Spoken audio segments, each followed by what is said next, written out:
detective, thrill me. We've got the perfect after Christmas hangover cure. Van Damme, Lundgren, together, Universal Soldier. Gentlemen, how was our Christmases? Enjoyed ourselves, I hope? Yeah. Well, I wasn't at work, so that's a win. That is definitely a win. Right, before we get to this film, Jared, you wanted to just quickly throw out there, we'd have a little bit of a discussion about the whole Disney buying 20th Century Fox. I believe they paid a tidy $56 billion, is that correct? Yeah, it was a lot. Bargain. Bargain basement, you think? Well, yeah, definitely. They picked up some pretty good property too. They picked up heaps, mate.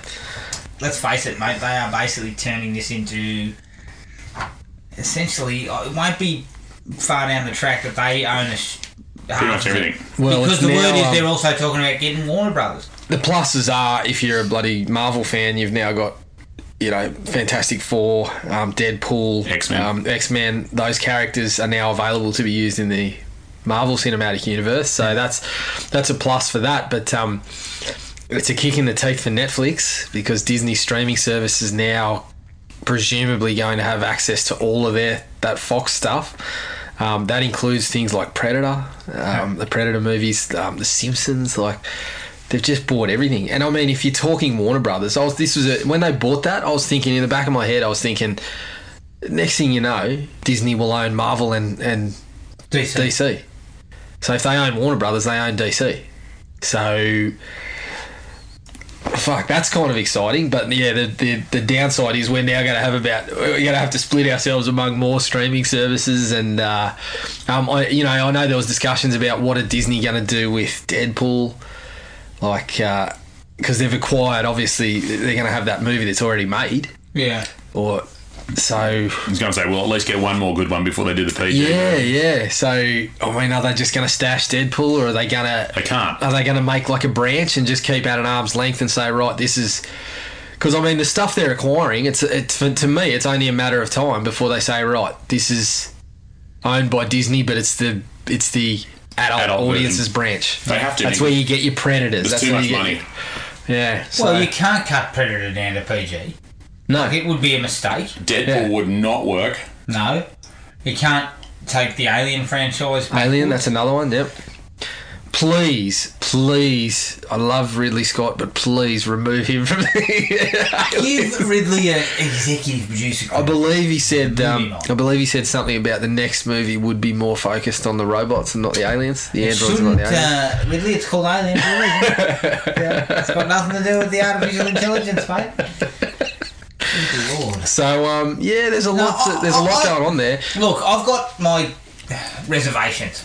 Business-wise, this is as shrewd as it gets, mate. These guys, this is the best run company in the world, possibly. The way they do their business, it's top shelf, and they are doing what you would do, especially when you're putting together a streaming service for, I think it's 2019. And then picking up Star Wars has worked out really well. Picking up all this product, taking it away from everyone else, and popping it on your own streaming means...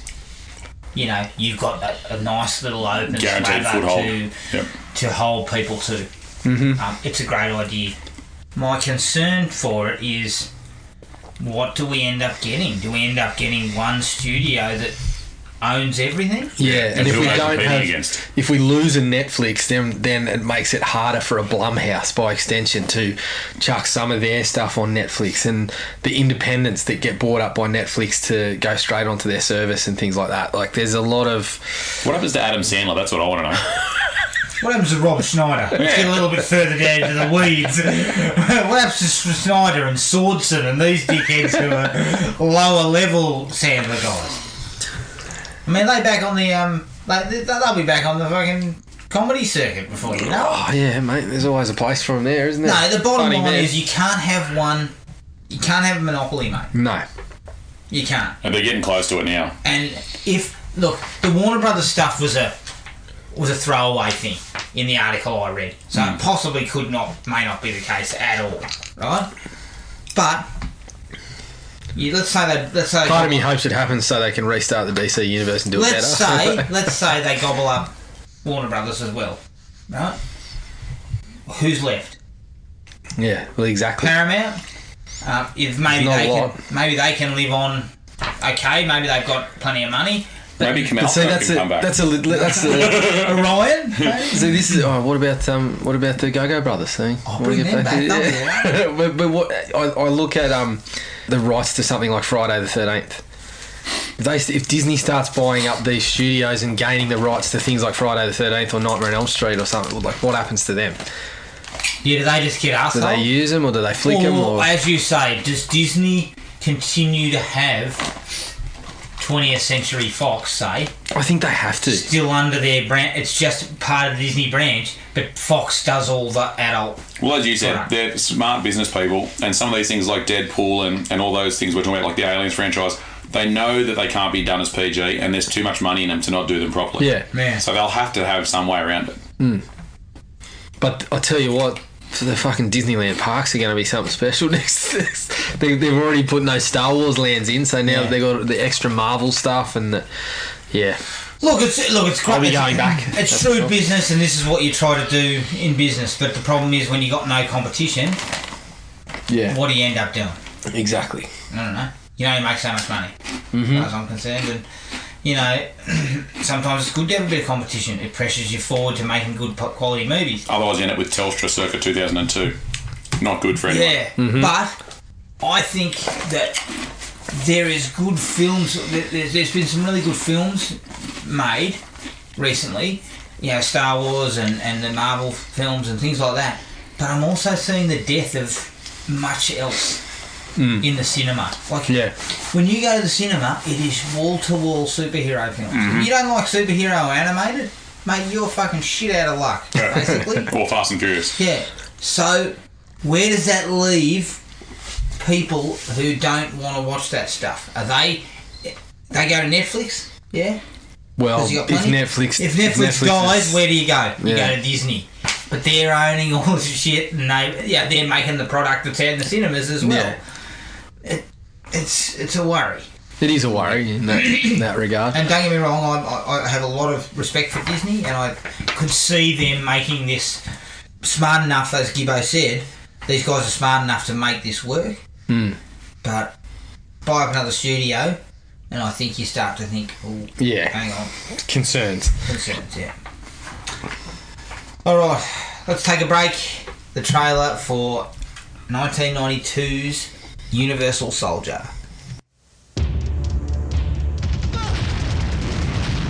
It was a top secret government project. Pack them in ice. All of them. Designed to create the perfect soldier. No man would ever again have to die in the service of his country. Cryogenically preserved. Okay, guys. Memory clearance. Genetically enhanced. How's the picture? Pretty ugly. Very funny, very funny. Programmed to obey. They're at the tower. Okay, here we go. Who are these guys?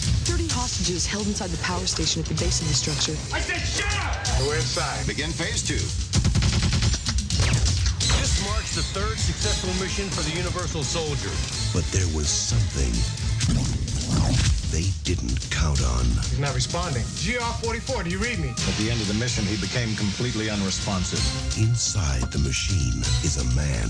Do you really think the Pentagon would allow the regeneration of dead soldiers? Stop the girl. Shoot if you have to. And all it takes Veronica Roberts, TNA. is one memory You didn't do anything! to awaken him. Let's go, hit it! Traitor. Universal Soldier. What the hell did they do to you? Don't know. But I'm going to find out. One can't be controlled. Buckle up. The other cannot be stopped. This mission has been canceled. I'm giving the orders from now on. I'm gonna teach them all. Are we having fun yet? The ultimate weapons of the future have declared war on each other. Jean-Claude Van Damme, Dolph Lundgren. Universal Universal Soldier. Stop. That is an order.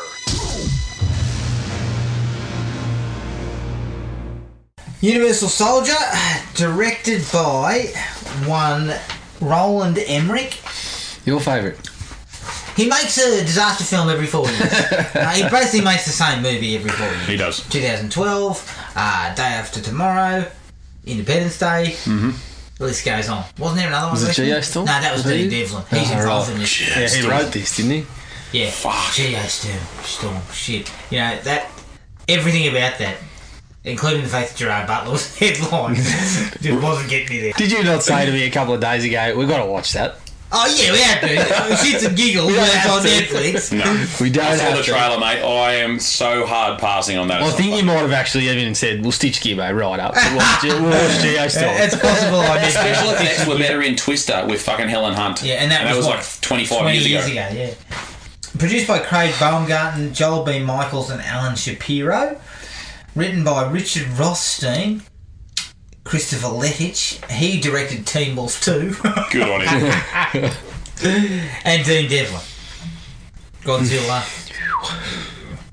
Geo Storm. It stars Jean-Claude Van Damme as Luke Devereaux, or GR44, and Dolph Lundgren as Andrew Scott, or GR13. The All-American. And Ali Walker as Veronica Roberts. Cost a reasonable $23 million. It's pretty cheap. Half the price of Reindeer Games. The truck must have cost that. Half the price of Jesus. And the box office was $101 million worldwide. Reasonable bang for your buck, I reckon. Now, from what I found out, the Fugitive director Andrew Davis walked away from this film due to the escalating budget and creative differences with the studio. So he wanted to create something. He was and everyone else creative. was like, No, because Andrew good movie. No, you're out. Andrew also walked away from Running Man, remember?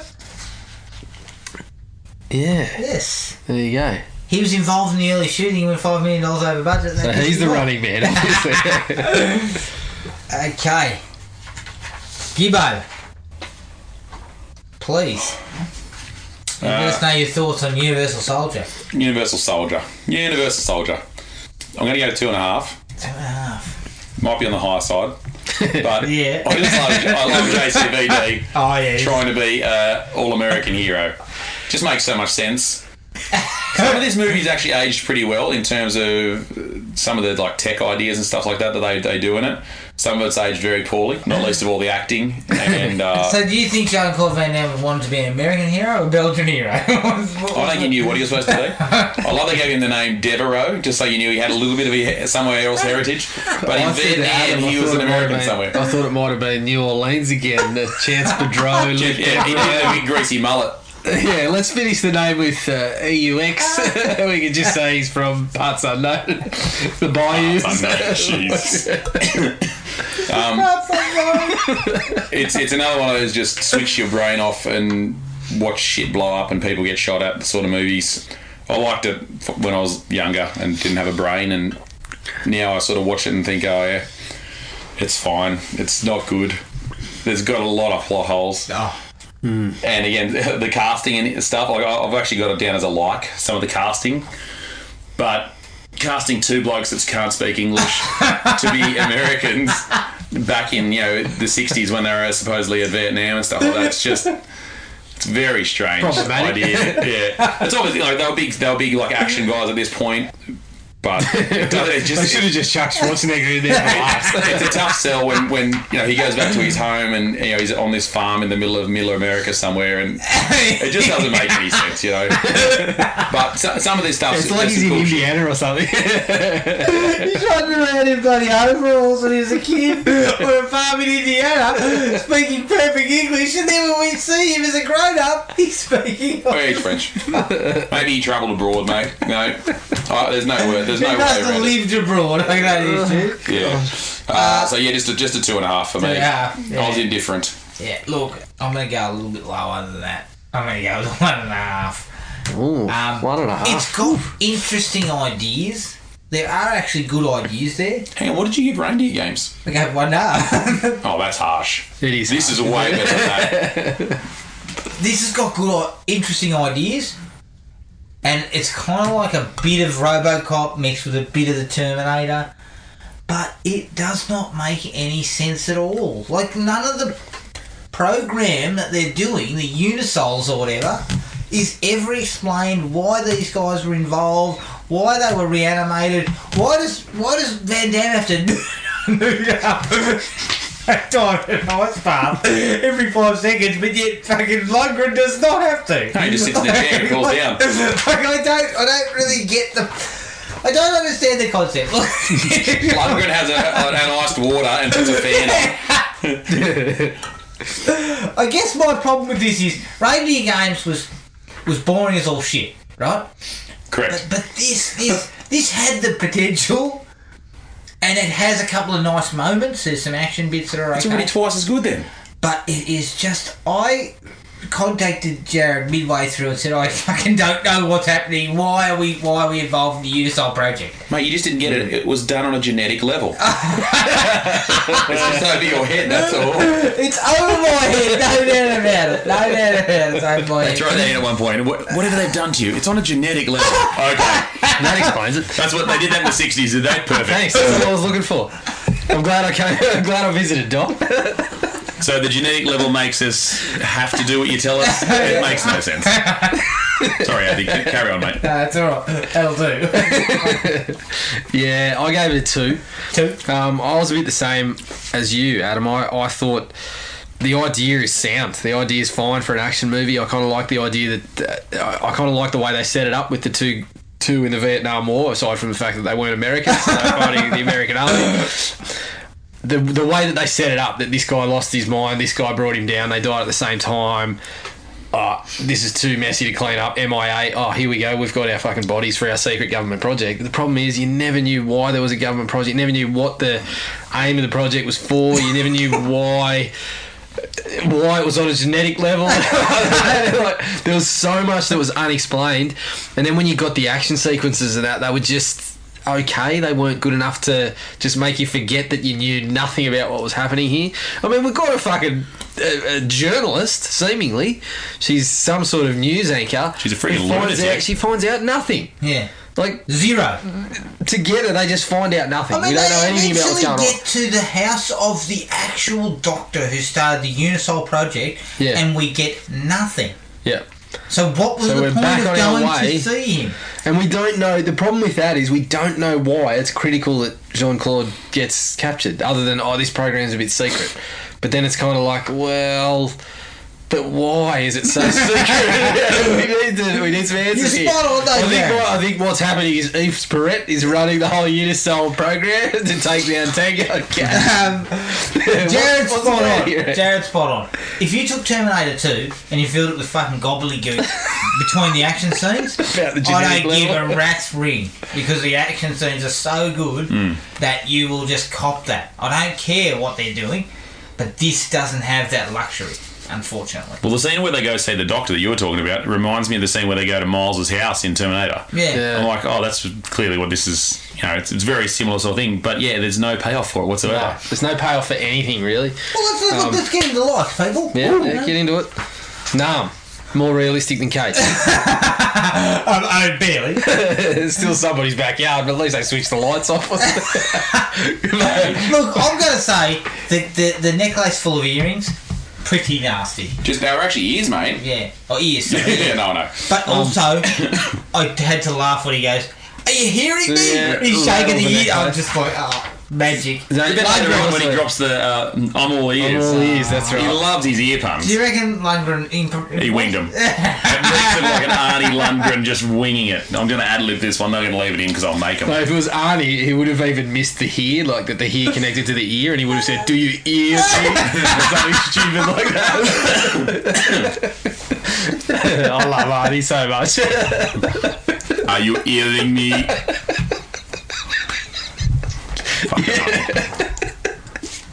Would have been better.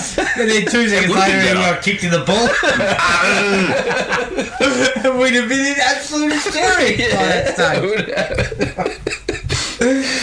Alright, okay. The premise... Ooh. Top of my list. Oh, yeah. Good premise. Dead soldiers reanimated as part of a military unit fine. It's cool. Fine for an action setup, and for me, having one fight the other. It opens interesting possibilities. Well, having one fight the other or one go rogue and have to fight the other guys, it's kind of cool because it puts them on the same level. It's kind of like bloody Godzilla vs King Kong. You know, they both got the same level of ability, and everyone else is just fucking get out of the way. You know. Yeah. So it opened up a lot of interesting ideas that I felt just didn't get any time. But yes. It's a good enough premise to say, like, you can see why this got greenlit. Yeah. Yeah, and at the time would have been a very original idea. Yeah. Like, it's obviously got similarities to the RoboCop It's got bits and pieces from other movies, but it's doing enough to say, okay, well, this is an interesting, because they tied it back to Vietnam and all sort of stuff. Yeah. Like, it's kind of like this is a little bit of a slight detour from that stuff. And when you get two names in the action movie lane, if you're like, this is fine. This premise is good enough. Yep. This premise for these two guys can work. Yes. They're robots. Neither of them can act. This works. Van Damme and Lundgren seem right at home as reanimated cyborgs. Mm-hmm. It's the same as Arnie in T2 or Terminator. This guy can't do a line read, make it so he doesn't have to speak, or when he does, it has to be really... monotone. Yeah, monotone. Robotic. Yeah. I mean, but the problem is, and look, no disrespect to Jean-Claude, but he fucks up a little bit of that occasionally. Yeah. I think it's because the later in the film there's a sort of an insinuation he's finding his emotions again or something. Is that correct? Which bit are you referring to? Right near the end, I think it sort of insinuates where, you know, he meets his mum and everything like that. We're probably getting ahead of ourselves, but I'll get to that. Is it weird that they're the only two that flash back to their previous lives, or we think it's because of the trauma that they were taken in under? I think that's what they were going for. That comes under the broad banner of unexplained in this movie. Yeah. So we're just kind of left to guess at that one. They had a butcher's paper, right? They had a piece of butcher's paper on the wall when they were writing this, and it said plot, dialogue, unexplained. The plot was a post-it. Fucking unexplained is an entire page. Yeah. Yeah, I think in the interviews, the director, you know, that's the sort of thing he says, you know, purposefully we left it vague. You know, you take what you will. Open to interpretation. But the first bit when Jean-Claude's first getting his... Oh, I'm getting on track here, but when he first starts having a flashback, he looks over his shoulder at Captain Andrew Scott, or Sergeant or whatever he was, and he's looking at him like, yeah, I know what you're thinking. Yeah. It's like, why do you? And like, there's insinuation that they're both having the same flashbacks. Yeah. It makes no sense. Hive mind sort of shit. Yeah. And how many Unisouls were there? It was about 44. 10 or something. So it was a pretty big truck. Yeah, it was a big There was 10 to 12 in the team that we saw, but one of them's GR44. So does that mean some of them they tried and they just blew up on... It could be. Or they'd already died or been destroyed at some point. Well, there's that other big unit. The only other Unisol they show is that other big... no, there's a couple. Scandinavian dude.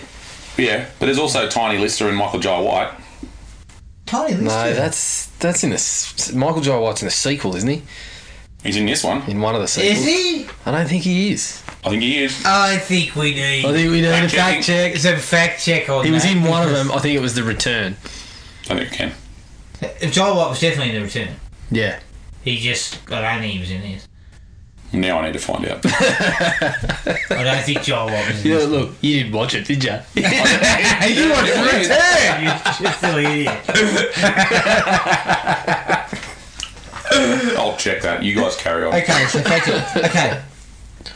The annoying cameraman...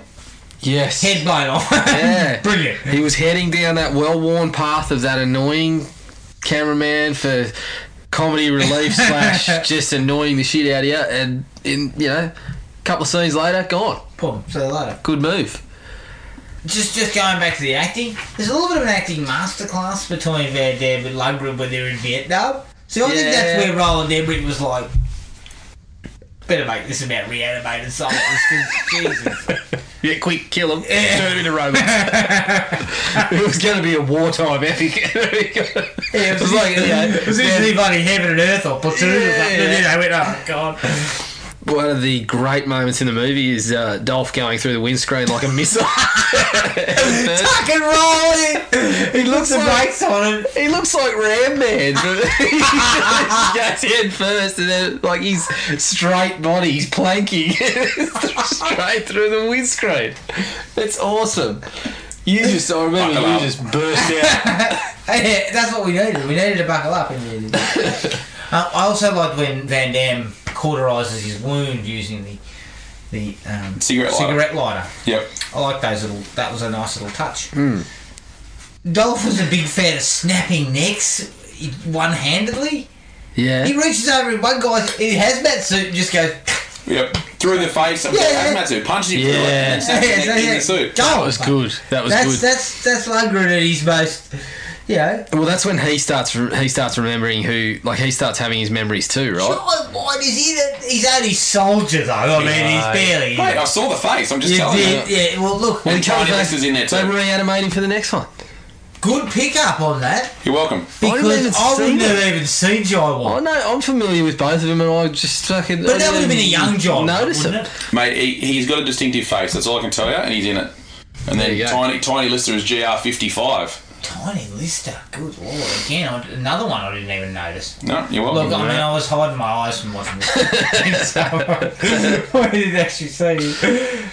I'll be honest, I thought I was wrong there for a second. Though, everything I searched for came out with the return. It's a pretty small role. You know what?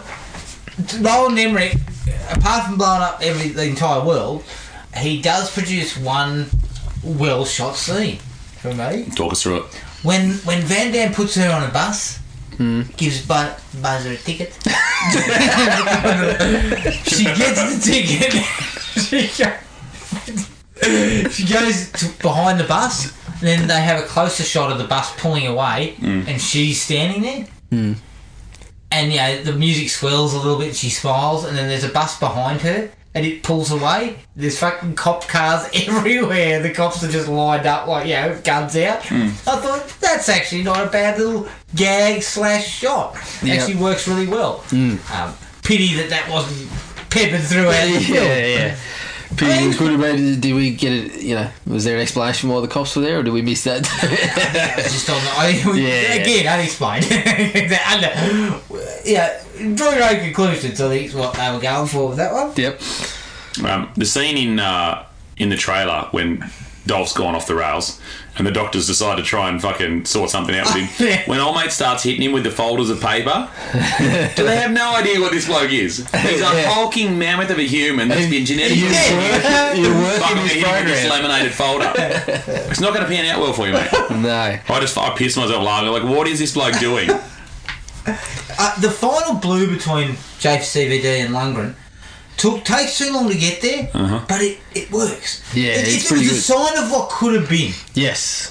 Yep. Like, you needed these two to go toe to toe. Could have had a couple of times. stoushes before they actually got to that. Because that's what we came for.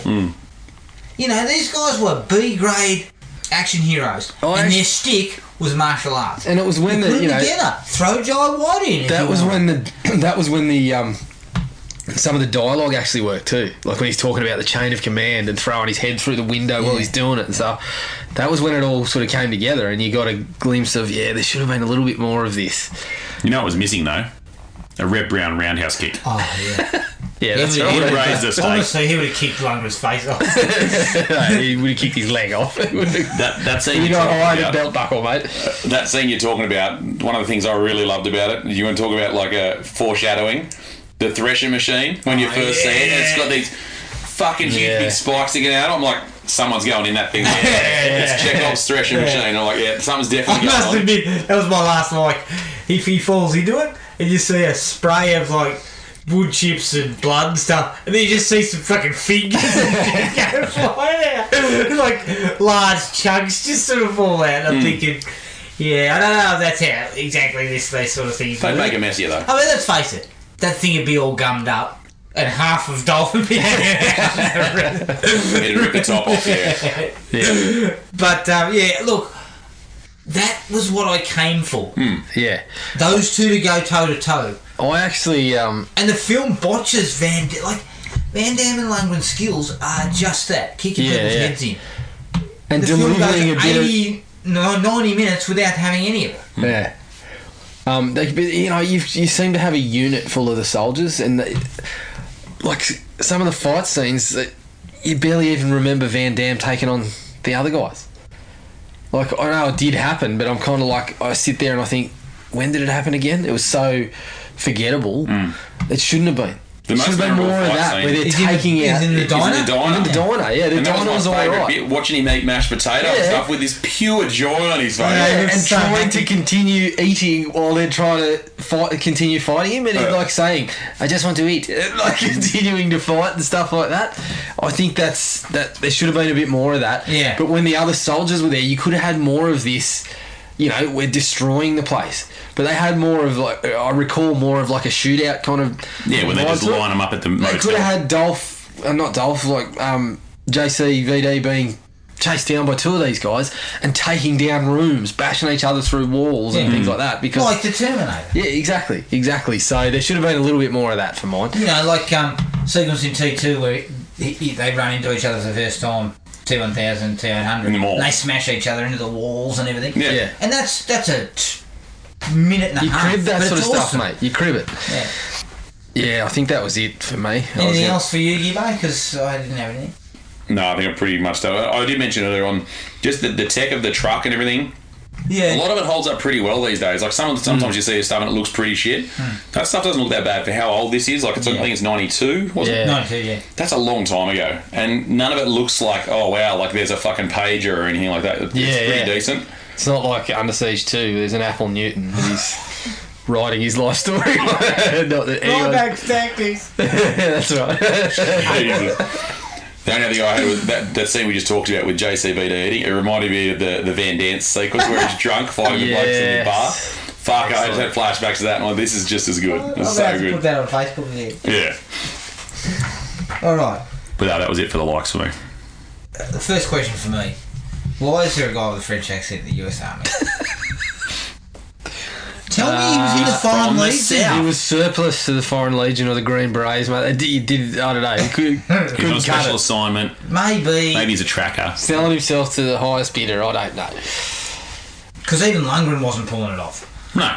His is better than JCVD's. His is better, but not by a great deal. It's still got its problems. Well, at least they named him Andrew Scott and didn't feel it necessary to still be vague. Is that what you're saying? You'd rather his name was Chance Parade? Well, with Van Damme, you're kind of boxed in. You can't call Van Damme, Uncle Sam or something like that because he comes on screen. Has he ever had like a Adam Smith character name or anything like that? Like just like a straight. He probably has Max Walker. A rusty. Max Walker in Time Cop. Max Walker. So he's Walker. That's right. He was a part-time speed bowler with a dirty great mustache. He's got a new book out called Alligators and Arseholes. No one's going to know what we're talking about. Do yourself a favour. Get on the 12th, man. While we're talking about Dolph and that sort of stuff, him trying to have the PTSD at the start, him trying to be emotional, it's a tough sell. It is. I'm not going with you, Dolph. I'm sorry. I love the idea of that opening scene where he's having the breakdown and that. The premise is sound. He just can't. Are you saying it's like that? It is, and I actually think in terms of this, this action movie lane, Dolph's not the worst. No, he's got a charm. He can get a couple of laughs. He's got pretty good comic timing and things like that. But it was just a bridge too far. This one. It was also earlier on. I think he's a better actor now. He's far better and knows where his strengths are. This was, he only became an actor in the mid-80s, I think, didn't he? Yeah. View to a Kill and Rocky. And let's face it, Rocky 4, everyone points to Rocky 4. But it wasn't really an acting performance. No. He doesn't do much. He's just a brick wall. He's a big boy. He was more of a robot in that than he was in this. Yeah. So I think he's a bridge too far. And in this point, he's more capable now. Yeah, I think. So it's just the budgets are. I also find it rather amusing. Days. I had to laugh that in the hostage situation at the Hoover Dam, the bloke shoots a guy from 100 metres away with a fucking handgun with equipped with a silencer. Yeah, that's not which I believe makes it even harder. Yeah, It stops it from going further. I mean, that bullet wouldn't even go 20 metres. It wouldn't have even gone anywhere near him. But not at that accuracy. But I just love the fact that, he just steps out and goes... And the guy's head goes... I actually found it more amusing that the bad guys, according to Ali Walker, are asking for their comrades to be released, but then when we actually see the bad guys, they're as American as Dolph Lundgren.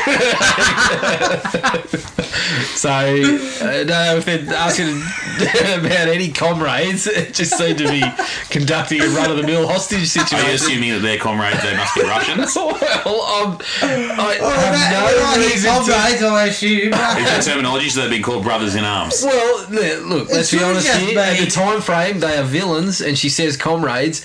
Russian. I'm assuming. Cold War. Yeah, I'm assuming Cold War situation. Yeah. Peckle. I mean, at that stage, Rocky hadn't cleared the... he hadn't punched down the wall. You can change. Good God, Rocky. I agree that the tech, certainly the truck, looks good. Heads-up displays on their helmets... Not quite so. It's running on DOS. What's wrong with that? It looked like an Apple II. Where you used to do you draw with the, you type in the commands. That's basically. Oh man, it looked just awful. But And the big problem here for me is that the technology at the time is one thing, but Predator and RoboCop were both before this, mate, and did it better with a bit of creativity. Cost $15 million. This cost $23 million. Yep. Obviously, nobody spoke to anyone associated with RoboCop. It's just design. Like, it's... well, simplicity. I mean, RoboCop was simple. They took the simple approach. They're state-of-the-art, but the fucking signal they're projecting is NBN quality at the moment. Yeah, that's right. Yeah. It just... It looked like... You know what it reminded me of? It reminded me of the old Sega CD.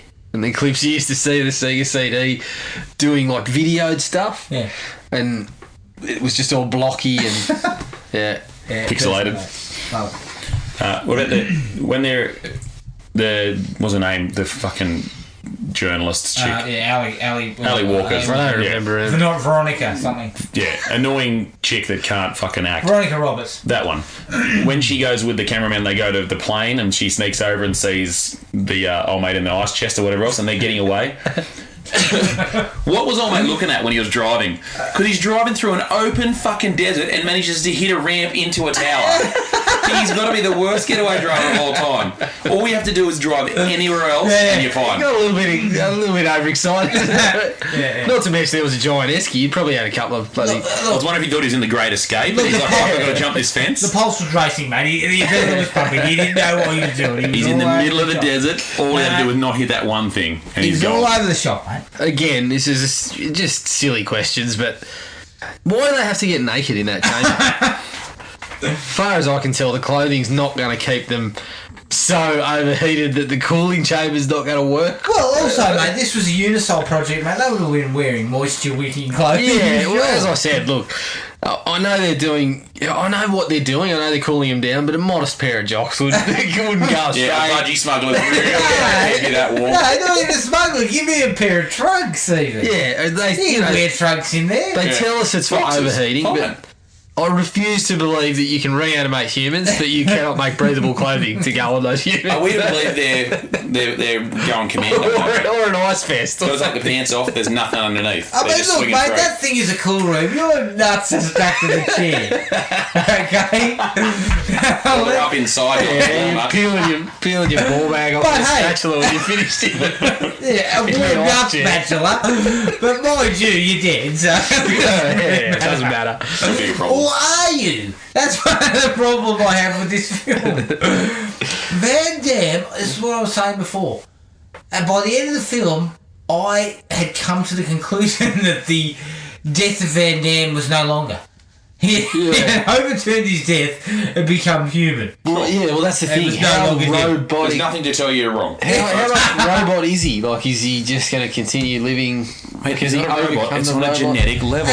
Oh, for fuck's sake. But there's got to be some robotics. Well, the eye... just the eyepiece. It was just the eyepiece. Yeah. Oh, fuck it. But everything else is on a genetic level. Oh, God. That's how they control them. Oh, good. No, that can't be correct. There's got to be some robotics. So they made you stronger and they made you have to follow orders. But if there's no robotics, what are you got to cool down? Because of the genetic level. But what the fuck are your cells doing? They have to run at a much higher temperature. Oh, for fuck's sake. Because of that. Alright, I'm just pretending. I don't. It's all confusing to me. Anyway, Ali Walker, as you said, Ali Walker's driver is terrible, but they do a really good job of getting into a program that seems intent on killing people to keep their secrets, but you can just walk up to their plane. Oh, mate. She doesn't even dodge anyone. She just walks in. She walks up and finds the esky, finds the bloke in the esky, which I think me and you said, we don't even know if he's a robot. I think it's a rather large esky, and he was just, oh, fuck, I was just trying to fish out a titty, and I fucking fell in. I just had a nap. I was looking for a good place to lay down. I could have sworn when I fell in here I had my pants on. No, you can't cool down with your jockstrap on. I mean, she's right up to the plane. Even a cup. Just something. Fucking jockstrap. I can tell you right now, if you're an investigative journalist and you're opening that little cask and here's a bloke, he's laying in a bloody tub of ice, dick on display, that's not what you want to see. Just cut that thing, cover it up. It's not the smoking gun you're looking for. Also, we do not need to see an oiled up JCVD ass. He disagrees with you. He definitely thinks you want to see that. Look. You're lucky you didn't get him doing the splits, mate. Bare ass splits. No one wants to see that. Well, again, the same question I brought up before. Why does Van Damme have to nude up and lay in a bath full of ice when Lundgren doesn't seem to have to? Because he wrote it into his contract. Has it got something to do with him being shot? No. His genetics don't heat up as much because I don't know. Because it's on a genetic level. His cells are just, better adapted quicker. I don't know. Reasons. Unknown. Reasons. The script is for parts unknown. It just takes forever to explain the nature of the program. It still doesn't. The motivations for the program, how the program exists if it's not actually sanctioned by anybody. But I also got the sense that the are head they colonel was actually robots or are they dead? What it's are on they? a genetic level. How many times have I got to say it? They got a monocle and they're on a genetic level. That's it. It's all explained very clearly. I thought they were just cooling down engines or something when they're in the room. Mate, if they were robots, they just put some fucking coolant in there and they're good to go. Exactly. Put an intercooler on the front. Obviously robots would have been better because you wouldn't have needed to sit them in a chair and cool them down. You would have had all that stuff in there. This program it's being shut down because it's a fucking shambles. Look, all these guys are doing is sitting in a chair 5 minutes and they're going to cool down again. But why Van Damme and Lundgren? Like, why were they selected? For what? Things went a bit awry. He was because they didn't want to do the paperwork. Because it was a clean-up. He'd gone off the rails. Yeah, And but they missing in said action. he was missing in action. But that does not there to well, this provide. is the thing. We better take these two guys because they're great physical specimens or no, whatever. because they were going to be quote unquote missing, and they were just bodies. That's the only unexplained part that was kind of the only. They explained why those guys were in the program, but I still like where I was just who decided that those guys. That was a great sentence, wasn't it? Who decided?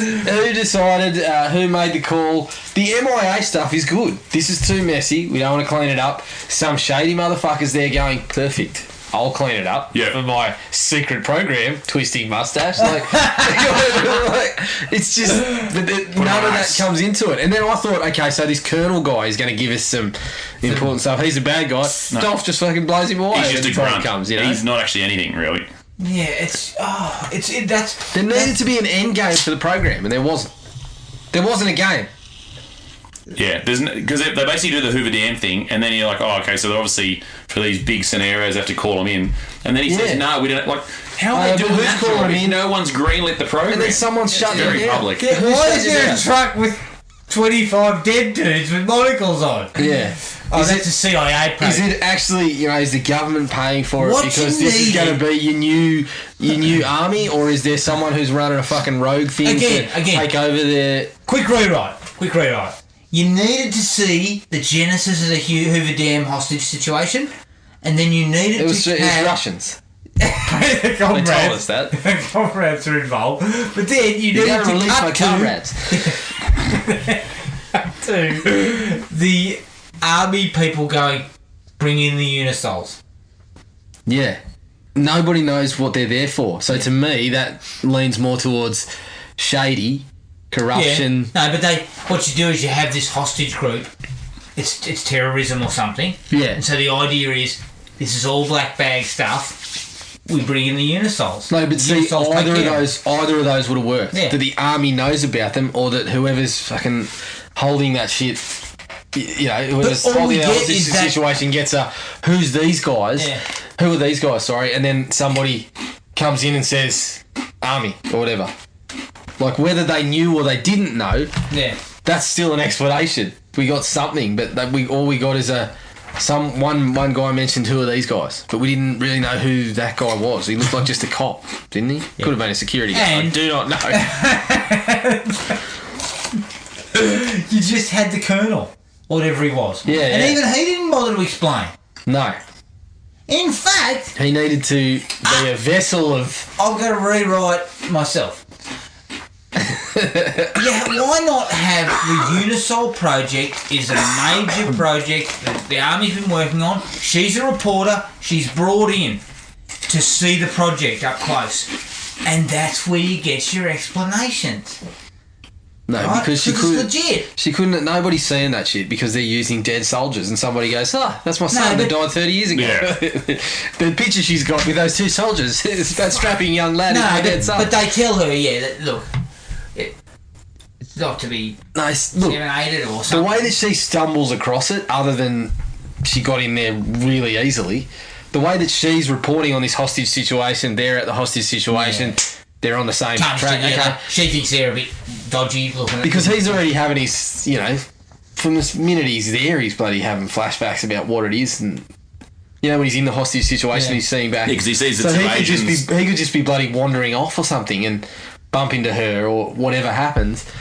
But it's that the colonel needs to be doing some exposition with his scientists about what the fucking stakes are here. If we need to catch him, we know we need to catch him, but why do we need to catch him? Classic example, when RoboCop gets up and leaves. Yeah. They explain he had a dream. He can't have a fucking dream, he's a robot. Yeah. But we also know that OCP owns RoboCop and is trying to privatise the police force, and if he gets fucked up, then OCP looks like shit. But OCP's a bit shady.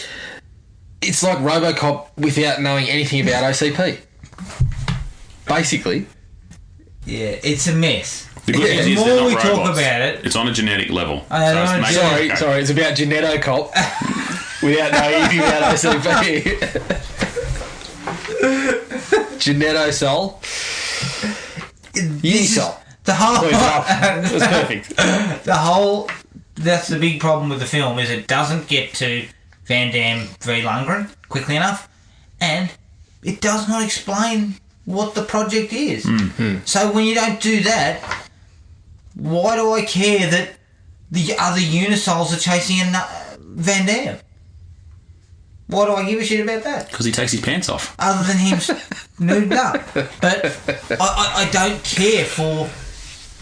I understand Lundgren's gone off the grid, but I think it would have been better to switch it. Lundgren's gone rogue and started fucking killing people, and Van Damme is sent to track him down. And that actually mirrors the first part too. Yeah. The one that Dolph was the maniac and... Yeah.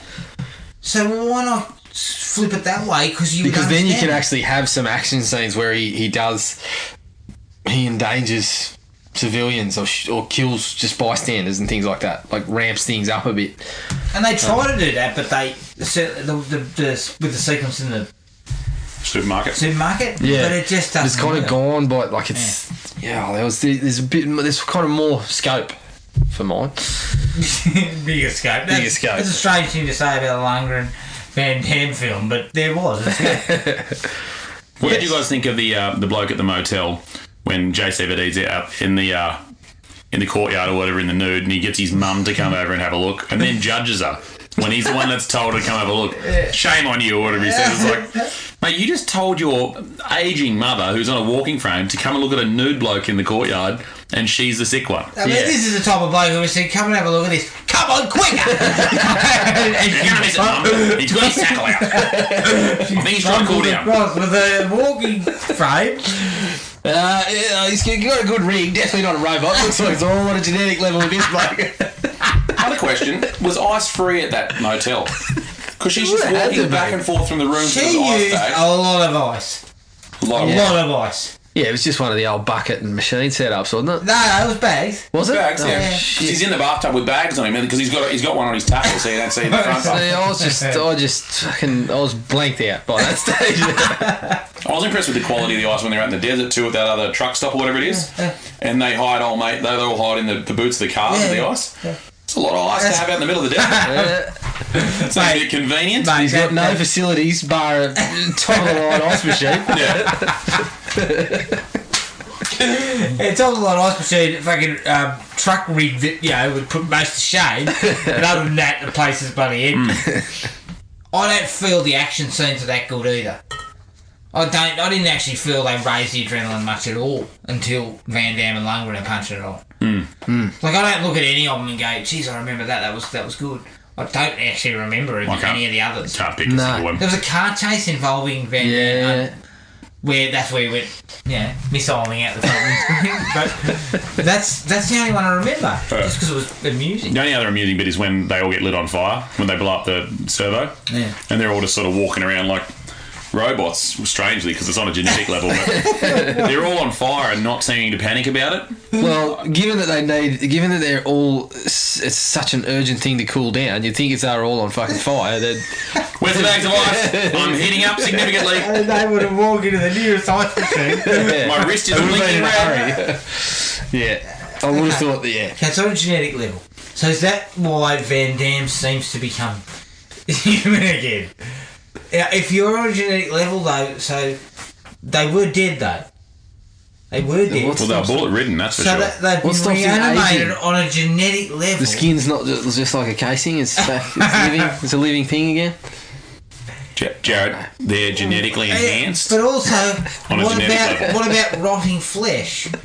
Because you are dead. I don't care if you cool it down enough. You cool it down, it's alright. They're put on ice. They're big. It's on a genetic level. They're very big eskies. They can hold 2 corpses in there, packed with ice. That'll keep you fresh for 30 years. We're making a terrible mistake here. Look, this is clearly a switch your brain off movie. Some leg ham in a small plastic container goes to shit in 7 days. Even cryovac. That shit's gone in a month. So they should have been cryovac'd every fucking day. Then, if that's the case, this is bad news for John Wayne. This is bad news for Wayne because he's in one of those ice buckets. He's frozen. What about he's frozen? Is he? I don't know if it's a rumour or if they actually did that. What about you're forgetting you're dead, soldier? No, I'm alive. Great ending to a fight. One of the best. Christ almighty. He sure showed him. He did. I just can't get my head around the whole dead alive situation. Robot, not robot. The whole it's a genetic level sort of explanation, walk away from it. That shit's okay if you've told us why you're doing this on a genetic level. That shit is not okay. But it's enough. Fucking give me nothing. But it's enough if you know, okay, well, the program is this. The important stuff is, it's a program, and the aim of the program is to do this. Dead and if Van Damme gets away, the fucking whole government is you know, the president will be fucking sacked because he seeks to the program. Like, there's got to be something there. Yeah. It's not just it's a genetic level. That'll do. Yeah. Like, that's all. But what does that mean? Just leave it alone. Leave it alone. You don't need to know. Yeah, you don't need to know. So everything's just need to know basis. The audience don't need to know. Yeah, that's right. These guys have gone with the audience on a need to know basis. They don't need to know anything. Just have Van Damme and Lundgren spout a few one-liners, blow a couple of things up, and punch each other, and maybe we'll get through it. Yeah. Maybe when I was in 1992, when I was 16, I might have just let that shit slide. Jeez, you're old. I am 16. But I can't let that slide because they just don't. It's like, no, there's not enough. They just don't explain anything, and I think it's just lazy. But see, Terminator is one where you can cop an explanation like, oh yeah, they come from the future, blah blah blah. But when you think about that, you know, there's some holes there. But it's enough to go in and watch that movie and say that movie was friggin' awesome. We got enough of an explanation, and it's more. It's actually more to believe, really. Like it's a tougher sell. It is. It's but a tougher sell. Job but they do a better and job. You go along. Yeah, because they feed you this information, and when you're in the moment, you just, oh, this is great. Oh yeah, that's fine. They come from the future. Blah blah blah. He's protecting her. But you know, if you start thinking, especially Terminator 1, about the whole loop of, how does Reese get sent back if he was never there in the first place? Blah blah blah. Yeah, he's his own dad. Yeah, so not his own dad, but you know what I mean. But when you're in the moment, you're kind of like, that's cool. His son sends him back. Is what I meant. I've only got one other question. So the chicken or the egg? if he never went back, his son's never there to send him back. Exactly. No thanks. I've got one other question. This is the last thing I'm going to put in here. There's some sort of injectable medication that Lundgren gets involved in. Yeah. What is that? It's supposed to, that's the thing that's memory suppressant. Is it? I thought it was like Venom for Bane.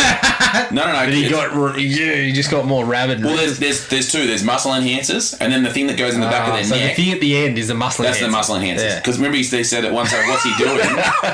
When they're in the trailer, the doctor's like, what's he doing? And he said he's overloading on muscle enhancers. So you can't explain. Robots, I wouldn't need muscle enhancers. It's all in there. It's on a genetic level. It should have been robots. These fucking idiots know what they were doing. Explain how the Unisol project got started, who's running it, what it's for, and then we throw in he's jacking up on muscle enhancers and brain enhancers or something. No, the brain enhancers. So that's suppressing their memories from their life. So when they go in and they plug into the chair and they got to put the green button and the red button, that's to get the injection in the back of their neck, which is that green shit.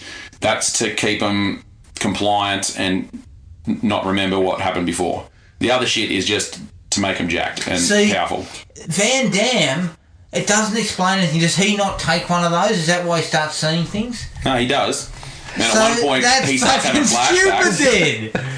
Well, it just doesn't work on him because he's JCVD. Yeah, true. He's got neck like leather, so that